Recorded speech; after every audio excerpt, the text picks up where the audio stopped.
So that brings us to our next topic, which is, of course, the new whistleblower. And can we just take a moment here? Can we just take a brief moment to give a round of applause?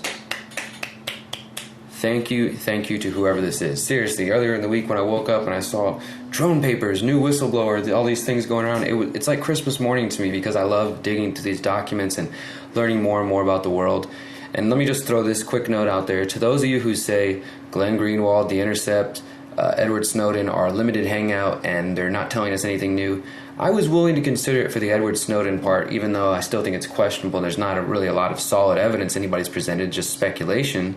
For the new whistleblower, we actually do get new information. No, these statistics, we didn't have these some other way and now it's just being confirmed by the mainstream. No, this is new information through the drone papers being leaked to The Intercept.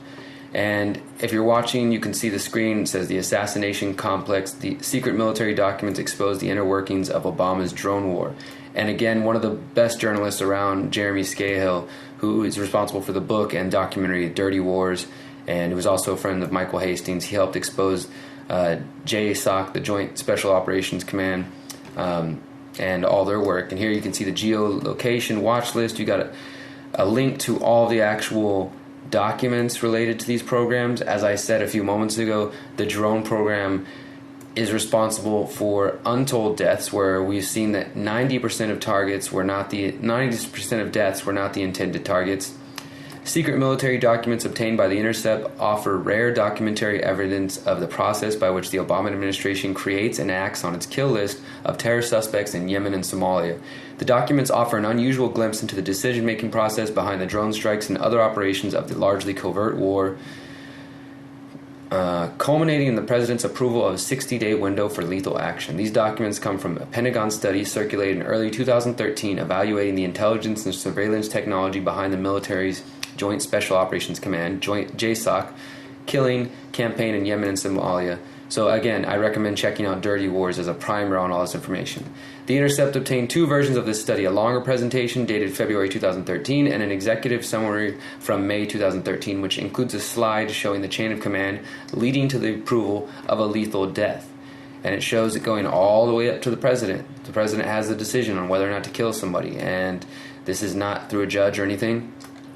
Obama administration has been loath to declassify even the legal rationale for drone strikes, let alone detail the bureaucratic structure revealed in these documents. Both the CIA and JSOC conduct drone strikes in Yemen, and very little has been officially disclosed about either the military's or the spy agency's operations.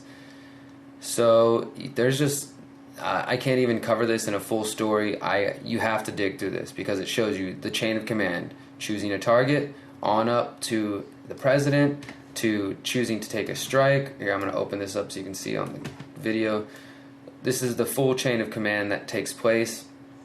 And these are the people that are basically responsible for killing people without any judicial approval. Not that a judge necessarily makes it any better.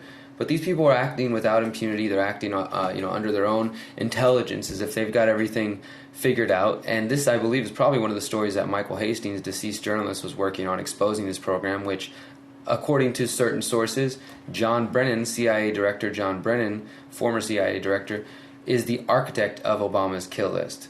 So I wish I could spend an hour plus going into this program, but honestly, I haven't had the time to read through it all. It's been a busy week, but I just wanted to make sure to make a video and to make note of this because, as I said, there's several documents you can go through. They released 8 different articles about this team, about this find in these documents. Fabulous work. Among the key revelations in this series, how the president authorizes targets for assassination. You can read that in the Kill Chain article. Assassination depends on unreliable intelligence and hurt intelligence gathering. Strikes often kill many more than the intended targets. This is what I was just saying. The source told him anyone caught in the vicinity is guilty by association. A drone strike kills more than one person. There is no guarantee that those persons deserve their fate. It's a phenomenal gamble. The military labels unknown people it kills as enemies killed in action. This is similar to what we saw a few years back, how the military labels all males 17 and older as militants. So whenever they report 10 militants were killed, we don't know if they were actually involved in any sort of terrorism or whatever they want to call it, any negative activity, but they were militants. The number of people targeted for drone strikes and other finishing operations. The new numbers There were as of June 2012, there were 16 people in Yemen who President Obama had authorized U.S. special forces to assassinate. In Somalia, there were 4. How geography shapes the assassination campaign. Inconsistencies with White House statements about targeted killing. All of this is contained within these documents and these articles put out by Jeremy Scahill and the Intercept, the drone papers. I want you to check these out. I recommend it. Please do yourself a favor and look into these. And remember, every single presidential campaign from both parties wants to continue, both parties, and there are more than just 2 parties, but the big parties, the Republican and Democrats, the only ones you're probably paying attention to, both parties want to continue this program. Both parties want to continue the drone program. Both parties want to maintain the kill list. Just remember that when you're going to the voting booth.